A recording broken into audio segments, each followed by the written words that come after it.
Hello friends, मैं अमरजीत सिंह आपका स्वागत करता हूं अपने यूट्यूब चैनल जीके गुरु मंत्र में।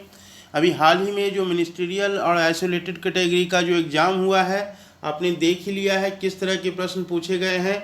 मोस्ट प्रोबेबली इसी तरह के प्रश्न आगे भी रहेंगे। हाँ, इसमें बदलाव ये हो सकता है कि प्रश्नों की प्रकृति धीरे धीरे, जैसा कि हमने पिछले भी एग्ज़ाम में देखा है, धीरे धीरे क्या है वो इजी से मॉडरेट, मॉडरेट टू हार्ड होता जाएगा। लेकिन जिस तरह के प्रश्न पूछे गए हैं, कंप्यूटर से साइंस की महत्ता दी गई है और करंट इवेंट्स, बाकी जो आपका दूसरे फील्ड के हैं, चाहे आपके हिस्ट्री हो चाहे पॉलिटिकल साइंस हो, तो वो साधारण से प्रश्न पूछे गए हैं, उसमें कोई विशेष बदलाव नहीं रहेगा। और उसका सीधा उपाय है कि लगातार प्रैक्टिस करते रहें। तो मैं मुख्य रूप से इसमें कंप्यूटर, रीजनिंग और करंट अफेयर्स के 25 मॉडल प्रश्न पत्र आपके पास लेके आया हूँ। पहला सेट है और इसी की तरह आगे लगातार मैं सेट आपको प्रोवाइड करता रहूँगा। आप कमेंट करके ज़रूर बताएंगे कि ये सेट कैसा लगा। तो चलिए शुरू करते हैं। पहला प्रश्न है, रेल बजट को पुनः कब आम बजट में विलय कर दिया गया। काफ़ी इंपॉर्टेंट प्रश्न है, पूछना ही पूछना है। ठीक है, तो रेल बजट को कब आम बजट में विलय कर दिया गया, तो ये किया गया 1917 को। ठीक है, 1917 ईस्वी से फिर से रेल बजट को जो है आम बजट के साथ ही पेश किया जाने लगा। और इसके साथ एक और प्रश्न बन सकता है कि ये पुराना प्रश्न है कि कब जो है रेल बजट को अलग किया गया था, तो 24-25 में अलग किया गया था। इससे एक और प्रश्न बन सकता है कि उसमें वित्त मंत्री कौन थे, किस वित्त मंत्री के कार्यकाल में रेल बजट को पुनः आम बजट में विलय कर दिया गया। तो उस समय जो थे वित्त मंत्री वो थे अरुण जेटली। ठीक है, अरुण जेटली उसमें वित्त मंत्री थे। एक ये बात आपको याद रखना है, 1917 में पुनः विलय कर दिया गया और 1924-25 तो आपको याद ही होगा, यानी 92 साल के बाद पुनः जो है रेल बजट को आम बजट में विलय कर दिया गया है। ठीक है, काफ़ी इंपॉर्टेंट प्रश्न है। आगे बढ़ते हैं। ई गवर्नेंस प्लेटफॉर्म समर्थ को किस क्षेत्र के विनियमन हेतु शुरू किया गया। ई गवर्नेंस प्लेटफॉर्म समर्थ, ठीक है, बैंकिंग क्षेत्र, उच्च शिक्षा, आयात निर्यात या कृषि। इसका उत्तर हो जाएगा उच्च शिक्षा। आप खुद भी अपने आप को नंबर काउंट करते रहें कि आपके कितने प्रश्न सही हुए हैं, और कमेंट करके जरूर बताएं, क्योंकि आप परीक्षा में ज़्यादा समय नहीं है। आपकी भी तैयारी किस तरह की है आप देखते जाएं। अगला प्रश्न, निम्न में से किसका लवन पटाखों में रंग उत्पन्न करता है। इस तरह के प्रश्न अक्सर पूछे जाते हैं। पटाखों में रंग उत्पन्न किससे होता है, तो आपका उत्तर हो जाएगा, मैं थोड़ा रुक के उत्तर देता हूं ताकि आप भी सारे विकल्पों को देख सकें। क्रोमियम एवं निकेल, स्ट्रांसियम एवं बेरियम, पोटासियम एवं पारा, जस्ता एवं गंधक। तो आपका उत्तर है स्ट्रांसियम एवं बेरियम, जिसके कारण पटाखों में रंग उत्पन्न होता है। इस प्रश्न को अलग ढंग से भी पूछता है कि लाल रंग किसके कारण होता है, तो मैं आपको बता दूं, पटाखों में जो लाल रंग होता है वो स्ट्रांसियम के कारण होता है और पटाखों का हरा रंग बेरियम के कारण। ठीक है, लाल स्ट्रांसियम के कारण और हरा बेरियम के कारण। इससे भी आपके 2-3 प्रश्न बन गए। अगला प्रश्न है, वह पौधा जिसमें नर और मादा दोनों पुष्प पाए जाते हैं, ठीक है, उसे क्या कहते हैं। बाइसेक्सुअल, डायोसियस, मोनोसियस या मोनोगेम्स। इसे कहते हैं मोनोसियस। ठीक है, आपको कहीं कहीं कुछ बुक में बाइसेक्सुअल भी मिल जाएगा। दोनों उत्तर सही है। ठीक है, ये प्रश्न दरअसल जो है रेलवे के हाल ही में जीडीसी एग्जाम में पूछे गए हैं। ठीक है, तो ये भी इंपॉर्टेंट प्रश्न है। आगे बढ़ते हैं। वस्तु की मात्रा बदलने पर क्या अपरिवर्तित रहता है। वस्तु की मात्रा बदल दें तो क्या नहीं बदलता है। आयतन, भार, द्रव्यमान या घनत्व। आपका उत्तर हो जाएगा घनत्व। घनत्व सही बात उत्तर है, घनत्व नहीं बदलता है। अगला प्रश्न, संयुक्त सैन्य प्रशिक्षण अभ्यास नोमैडिक एलिफेंट को किन देशों के बीच आयोजित हुआ। ठीक है, इस तरह के प्रश्न जरूर पूछा जाता है।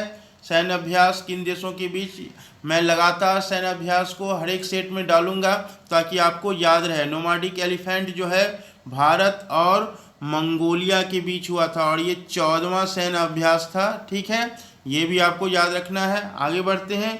7वां प्रश्न, कंप्यूटर के प्रोसेसर की गति को किसमें नापते हैं।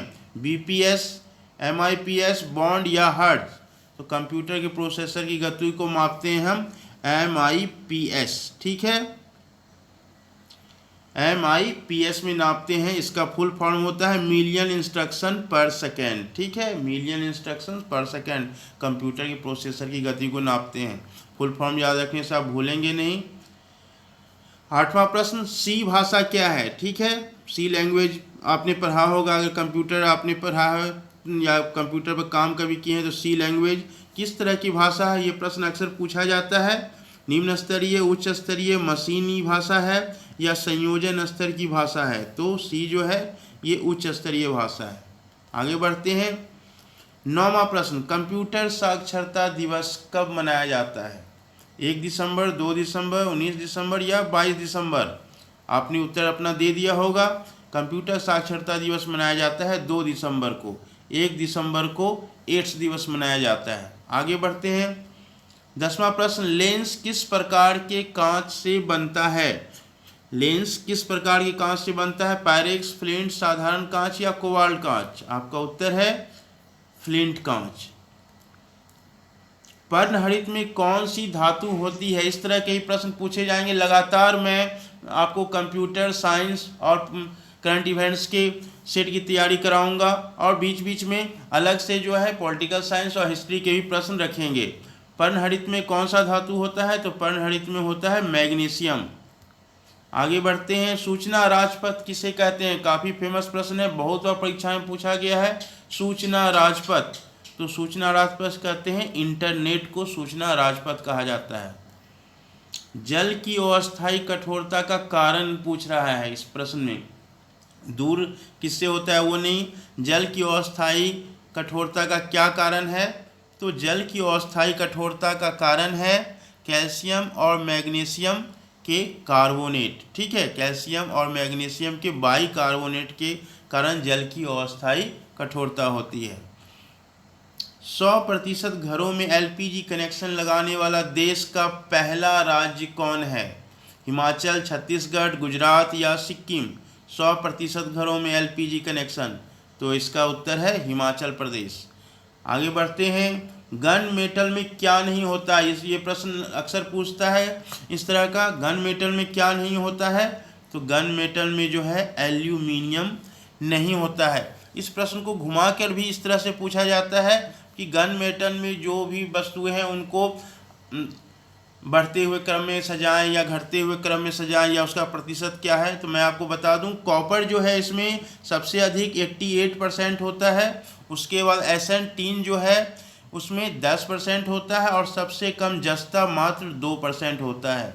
ये भी याद रखेंगे, कॉपर 80 सबसे अधिक, उसके बाद एसन, उसके बाद जेडन, ठीक है, उसमें एल्युमिनियम नहीं होता है गन मेटल में। आगे, कोबोल का विस्तृत रूप क्या होगा, कोबोल का विस्तृत रूप, तो इसका विस्तृत रूप है कॉमन बिजनेस ओरिएंटेड लैंग्वेज, जो कि विकल्प ए में है, यही सही उत्तर है। अगला प्रश्न चलते हैं। बायोगैस का घटक क्या नहीं है, मीथेन, कार्बन डाइऑक्साइड, हाइड्रोजन या nitrogen dioxide, NO2?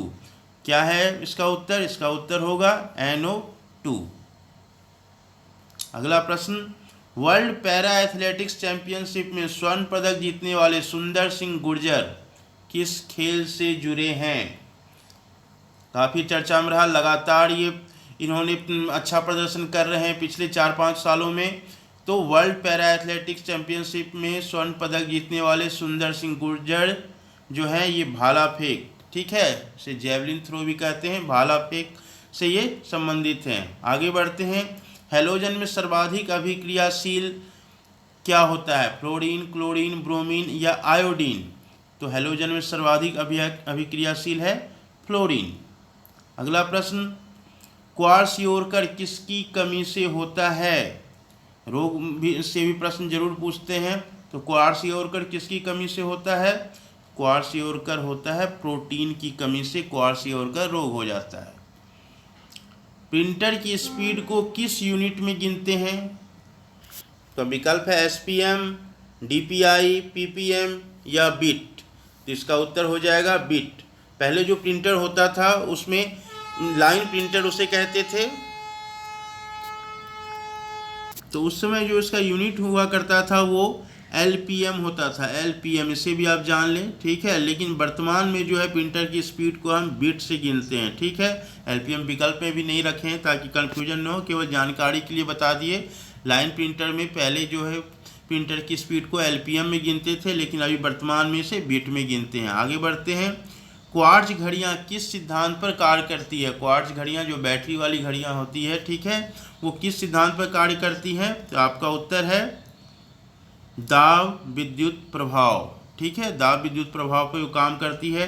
Treadmill test किसकी चिकित्सा से संबंधित है? ट्रेडमिल टेस्ट, ठीक है, काफ़ी अच्छा प्रश्न है, परीक्षा में पूछा भी गया है बहुत बार।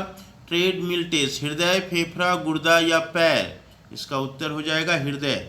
ट्रेडमिल क्या होता है? एक दौड़ने वाली मशीन होती है, उस पर रोगी को दौड़ाया जाता है, उसके बाद उसकी हृदय की गति को देखा जाता है कि किस तरह के शरीर में वो रिएक्ट करता है, ठीक है, उसी को ट्रेडमिल टेस्ट कहते हैं, कभी आप भूलेंगे नहीं, ठीक है। तो हृदय से संबंधित है। अगला प्रश्न, 108वें भारतीय विज्ञान कांग्रेस का आयोजन किस शहर में किया जाएगा? 108वें, ये नंबर याद रखना, 108वें जो है इसका उत्तर हो जाएगा पुणे, ठीक है, पूना में इसका आयोजन होगा, लेकिन 2021 में। लेकिन अगर 107वां पूछ दिया, 107वें का आयोजन कहाँ हुआ, तो बिल्कुल पूछेगा, तो इसका उत्तर हो जाएगा बेंगलोर। 107 बेंगलोर, 108 पूना, ठीक है। आगे बढ़ते हैं। मई 2020 में फेसबुक द्वारा किस नाम से एक नया ग्रुप कॉलिंग ऐप लॉन्च किया गया है? ग्रुप कॉलिंग ऐप जो है फेसबुक द्वारा लॉन्च किया गया है, उसका क्या नाम है? ग्लोबल, संकल्प, कैचअप या टॉक? इस तरह का प्रश्न एकदम पूछेगा तो इसका उत्तर हो जाएगा कैचअप, ठीक है। जरूर कमेंट करके बताएं कि ये वीडियो आपको कैसा लगा, प्रश्न कैसा लगा आपको, और ये भी कमेंट करें कि आपके कितने प्रश्न आपके सही हुए, ठीक है। जो भी आप सुझाव देना चाहें आप दे सकते हैं कमेंट में। हमारे चैनल को पर अगर आप नए हैं तो ज़रूर से सब्सक्राइब कर लें। मिलते हैं अगले वीडियो के साथ, धन्यवाद।